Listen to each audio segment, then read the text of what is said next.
नमस्कार बच्चों, मैं डॉक्टर सुनीता कमल, एसपीसी गवर्नमेंट कॉलेज अजमेर। देखिए बच्चों, आपके भारतीय संस्कृति के मूल आधार में योग दर्शन की चर्चा अक्सर होती रहती है। तो आपने योग दर्शन के विषय में जो आज हम वीडियो जो बना रहे हैं योग दर्शन के विषय में है कि योग दर्शन के अष्टांग सिद्धांत क्या है, योग में क्या निहित है। आप देखिए, योग जो है वो भारतीय धर्म संबंधित एक दार्शनिक विचारधारा है जिसके प्रवर्तक कौन थे? पतंजलि। अब आपसे 2 नंबर का प्रश्न पूछ सकते हैं कि योग के प्रवर्तक कौन थे, तो आप क्या लिखेंगे? पतंजलि योग के प्रवर्तक माने जाते हैं। प्राचीन ऋषियों तथा तत्वज्ञानियों ने योग की उपयोगिता को एक स्वर से स्वीकार किया है। कैवल्य अथवा मोक्ष प्राप्त करने के लिए भी जिस मार्ग और का अनुसरण और जिन साधनाओं को करना आवश्यक है उनका विस्तृत विवरण जो है वो योग में ही मिलता है। योग दर्शन का सांख्य के साथ बड़ा गहरा संबंध है। उपनिषद में सबसे पहली बार योग का उल्लेख आया है।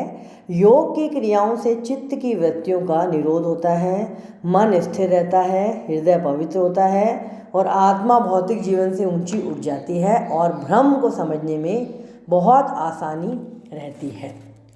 योग जो है, योग का अर्थ ही सही मायने में ये है, चित्त की समस्त वृत्तियों पर नियंत्रण करना ही योग है। ये भी आपके 2 नंबर के प्रश्न का उत्तर है। योग का अर्थ एग्जैक्ट योगश्चित वृत्ति निरोध है, अर्थात चित्त की समस्त वृत्तियों पर नियंत्रण करना ही। गीता में श्री कृष्ण भगवान ने यही कहा है कि योग न तो किसी प्रकार का चमत्कार है, न शरीर की किसी प्रकार को कष्ट देना योग है। जो व्यक्ति आहार विहार में संतुलन, जो कर्म तत्व चेष्टाओं में अति का पालन नहीं करता, जो सोने जागने में निश्चित नियम का पालन करता है, उसी को योग कहते हैं। उसी व्यक्ति की योग साधना ठीक है, उसी व्यक्ति की योग साधना ठीक है। योग आत्मज्ञान प्राप्त करने वाले व्यक्ति समस्त दुखों से छुटकारा पा लेता है। सारांश में योग चंचल चित्त को एकाग्र करने की साधना है, अतः हर व्यक्ति को निरंतर इसका अभ्यास करना चाहिए। योग चित्त की चंचलता को जीतने का मार्ग दर्शाता है, चित्त को नियंत्रित कर उसे परमात्मा की भक्ति की ओर ले जाता है। अब ये भी प्रश्न आपके आ सकता है, योग के कितने साधन हैं? आप बताएंगे योग के 8 अष्टांग योग हैं, 8 अंगों वाला योग कहा जाता है। ये 8 साधन इस प्रकार से हैं। यम का अर्थ है शारीरिक मानसिक वाणी संबंधी संयम को यम कहते हैं। दूसरा है नियम क्या है? योग का दूसरा अंग नियम है। शौच, संतोष, तप, स्वाध्याय, ईश्वर, प्राणिधान, ये सब क्या है? ये सब क्या होते हैं? ये नियम होते हैं। जीवन के इन नियमों को मानना ही योग है। तीसरा है आसन, जिसे हम पोस्चर कहते हैं। पद्मासन, मयूरासन, भद्रासन, वीरासन, ये सब क्या है? ये आसन है। इन आसनों में बैठना, इनसे क्या होते हैं? बहुत सी बीमारियां दूर होती हैं, चित्त की वृद्धि होती है, वातावरण शुद्ध रहता है, तन मन दोनों प्रसन्न होते हैं। ये आसन है। प्राणायाम, ब्रीथ कंट्रोल, मतलब आपको सांस गति को नियंत्रित करना प्राणायाम की अवस्थाएं हैं। इसमें पूरा श्वास अंदर खींचना, श्वास बाहर निकालना, सांस रोक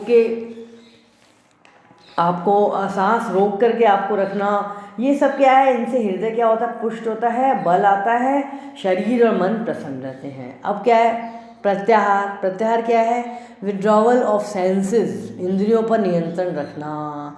जो इंद्रियां होती हैं, रूप, रस, गंध, शब्द, स्पर्श आदि का योगी के मन पर कोई प्रभाव नहीं पड़ता है। दूसरी तरह से चित्त की वृत्तियां पूरी तरह से शांत हो जाती हैं। और धारणा, अटेंशन जो होता है, योग सूत्र में कहा गया है कि चित्त को किसी एक स्थान में स्थिर कर देना ही धारणा का नाम है। ध्यान, वो मेडिटेशन है, किसी एक वस्तु पर निर्बाध ध्यान स्थिर करना ही क्या है? ध्यान की अवस्था है। समाधि, कंसंट्रेशन, यानी यौगिक साधना का अंतिम चरण समाधि होता है, जिसमें क्या है? ध्येय के अतिरिक्त किसी और का अस्तित्व नहीं रहता। अब इसके अलावा इसमें क्या है? 8 सिद्धियां भी होती हैं। 8 सिद्धियां क्या होती हैं? अणिमा, महिमा, लघिमा, प्राप्ति, प्राकाम्य, वशित्व और ईशित्व, अर्थात योगी की सभी कामनाएं इसमें पूर्ण जाती हैं। और 8 योग दर्शन अनुसार योग का अभ्यास करने से साधक जो है इन 8 सिद्धियों को प्राप्त कर लेता है।